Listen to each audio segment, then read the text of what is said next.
Welcome, welcome. We are so excited to dive deep with you today. This is all geared towards eNoam Chavrutah session on June 29th, 2025. We're going to explore Parshat Korach, connecting these, well, ancient texts to some really timeless principles. It's fascinating stuff. Yeah, what a divine order shapes, everything from spiritual roles right down to economics. And for this deep dive, we're using the great sources, pulling from Numbers, Genesis, Isaiah, Malachi, Ezekiel, quite the range. Plus, we're weaving in those insights from Rabbi Hayim Halevy Donin. They add a really interesting layer. Absolutely. Let's pull out the key nuggets, the surprising bits, the things that will really lead an insightful discussion. So let's jump in. Okay, let's start with Korach himself. Number 16.3. He confronts Moses and Aaron, and he says, for all the congregations are holy, every one of them, and Hashem is among them. Why then do you lift yourselves above the assembly of Hashem? Now you hear that, and well, it sounds good, doesn't it? Like a call for spiritual equality. All are holy. Who argues with that? It sounds fantastic. And that's exactly why your sources call it deceptively spiritual. He's taking a real truth. God did say at Sinai, you shall be to me a kingdom of priests and a holy nation. The whole nation is called to holiness. But the problem, the twist, is Korah confuses that potential holiness, that big picture calling, with actualized holiness. The kind that comes with specific roles, specific duties. It's like saying every citizen could defend the country, but that doesn't make everyone a five-star general. He's blurring equality before God with equality of function within God's specific order. That's such a crucial difference. So when Moses and Aaron push back, what are they teaching? How do they kind of reframe what holiness really means? They make it crystal clear. Holiness isn't something you just declare for yourself. It's designated. It's tied to purpose, to responsibility, and importantly, to boundaries. Their whole point is, being holy doesn't mean everyone does everything. It's actually the opposite. It means each person has a unique, divinely appointed place within the structure of holiness. It's about maintaining God's order, not just, personal ambition. Right, which brings up that timeless question, the one that always comes up. If everyone, the whole nation, is called holy, why pick out specific people for special roles? Why Moses? Why Aaron? Why the Levites? And the Torah's answer, which your sources really emphasize, is absolutely not about elitism. It's about purpose. Holiness in this functional sense is about responsibility. It's a heavy weight, not a perk. The priesthood isn't a prize. It's called an imputed mandate borne on behalf of the people. It's service. And it's striking, isn't it, that the Parsha ends with this huge emphasis on boundaries, on how each role contributes to a sanctified whole. It's all about that interconnected system working properly. Okay, let's unpack this more because this is where it gets really interesting. This idea of specific roles, it links directly to how holiness is actually sustained. How does it keep going? Through a practical system. The sources call it a sacred economy built around tithes. Exactly. And to really get this, you have to look back, way back to Abraham. Genesis 14. This is before Sinai, before the official Levitical priesthood. We see this proto-tithe.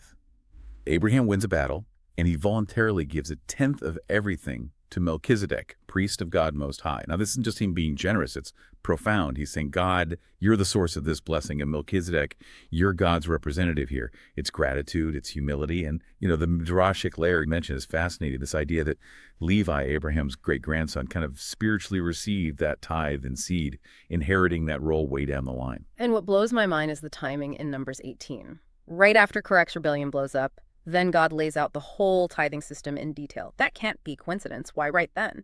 Oh, it's absolutely intentional. God is basically saying, okay, let's get this straight. He spells it out. Levites don't get land. Why? Because their portion is God himself. Their job is service in the Mishkan, the tabernacle. And in return, the community supports them through tithes.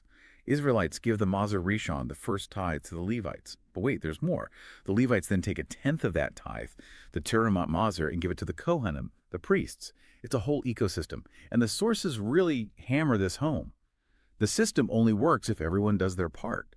Tithing isn't charity. It's described as this divinely mandated ecosystem of spiritual and material reciprocity. It's the flow that keeps the whole spiritual enterprise running. And remember, God used Aaron's almond branch, the one that miraculously budded.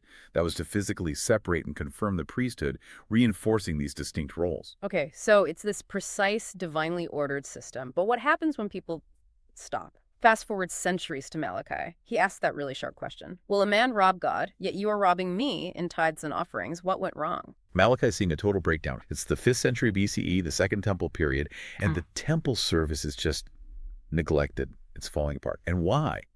because the people stopped giving tithes to the Levites. The Levites relied on that for their livelihood, to actually do their temple work. So if they're not getting support, they can't serve.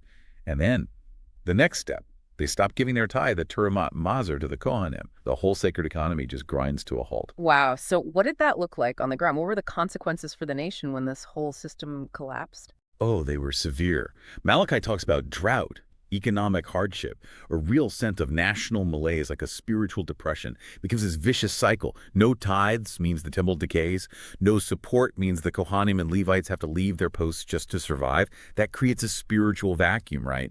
Which then leads to moral decline. And that, Malachi says, brings a material curse. Crops fail, the economy tanks, the nation weakens. His message is stark. Messing with these sacred obligations isn't just, a religious oops. It's an economic disaster. It's even a national security problem. It hits every single level. Okay, so let's tie these threads together. Korach's rebellion on one hand, these detailed laws of tithing on the other. How do they really connect? They might seem like separate issues at first glance. But they're not separate at all. They're deeply, deeply interwoven. The core idea that emerges from all these sources is that holiness isn't just some abstract identity. It's not just saying I'm holy. Yeah. It's much more dynamic. It's structure, it's responsibility, and crucially, it's flow. And tithing, that's the engine.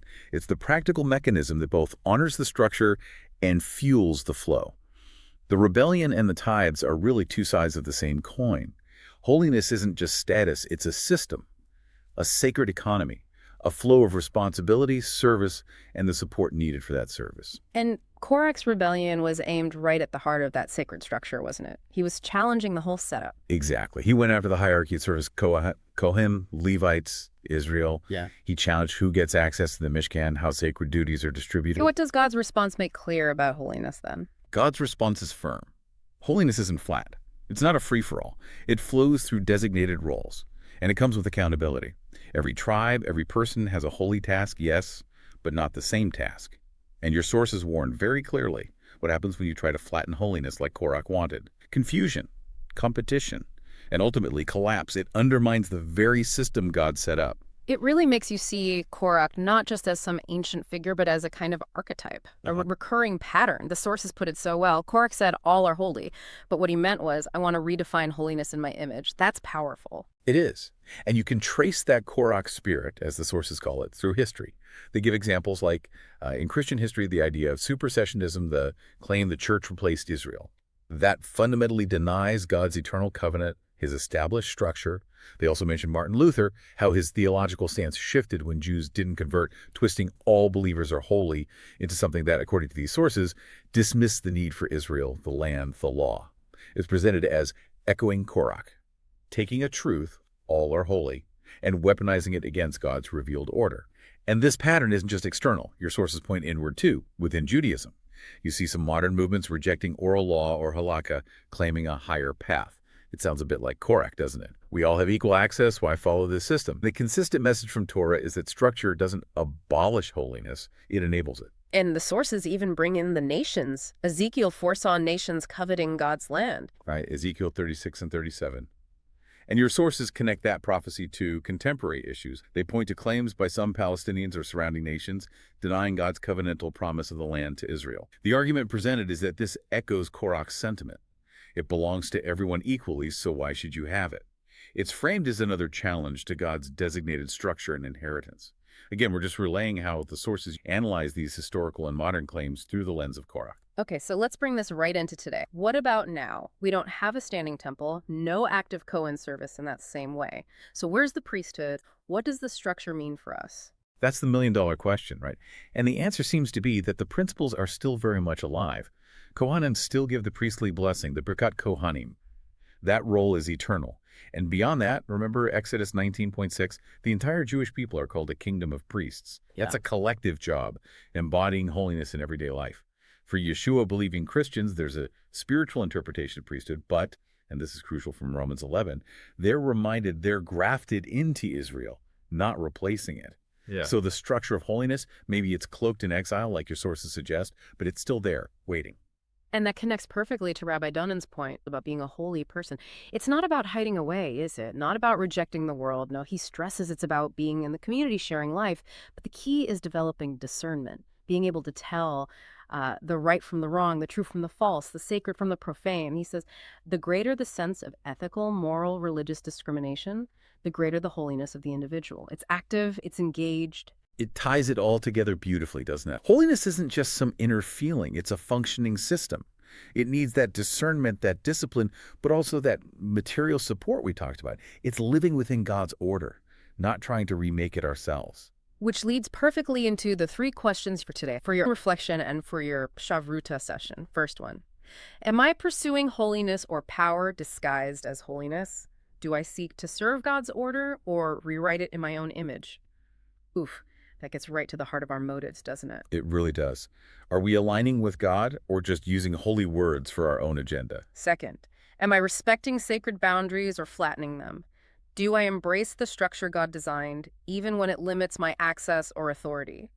Are we willing to accept our place in the system, even if it's not the role we'd choose? Yeah, the challenge is our ego, our desire to be everywhere, do everything. And third, am I a vessel for blessing or a vault? Am I giving from what I receive to support spiritual work or keeping what is meant to flow? That brings us right back to the sacred economy, the tithe. Are we participating in that flow? And just a final thought on tithing now. Obviously, the temple system isn't operating, but the principle, giving from our increase, that's still central. In Judaism, there's maser kesefim, tithing from income. Malachi 3 is still huge, bring the full tithe. It's about recognizing God as the source. It's acknowledging his ownership, really. What we have isn't truly ours. It's a gift meant to be passed on to keep that sacred flow moving. If we really take seriously this idea of holiness as a system, needing both structure and flow, like Korach and Malachi show us, how could that transform how we think about our own responsibilities, both personal and communal? Right now, even without the temple, what does that look like today?